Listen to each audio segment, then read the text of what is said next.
Alright, so let's take a look at this. So this is how we usually do our enclosures, or our boxes for incubating. And here, if you look closely, got a little pipped baby. No nose yet.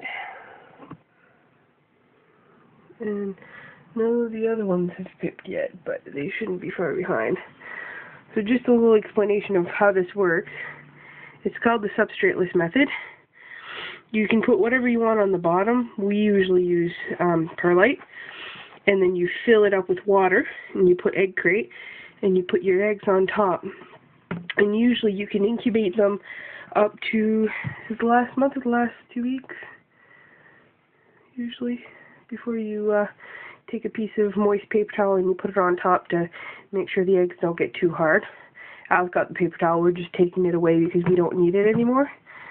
But usually the last month or so, you take a piece of paper towel, you wet it, you squeeze all the water out, and you put it on top. And pretty much what that does is it'll tell you if it's too humid, it'll get sopping wet, in which case you might want to try to take a little bit of water out. And if it's too dry, well, obviously it'll get dry and you should add more water.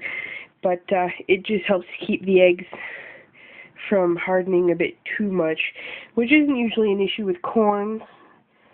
It might be more of a possibility of an issue with the Taiwans, but we've had really good success with this method.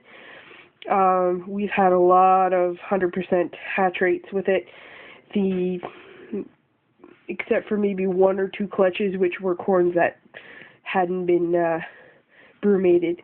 But other than that, we've had really good success with this method. It's actually our favorite method to use. And hopefully pretty soon that little baby will be out, and we'll have a few others out too. So that's for now. Just kind of to tide a few people over, mainly Terry. You never know, that might be your baby coming out right there. We'll see.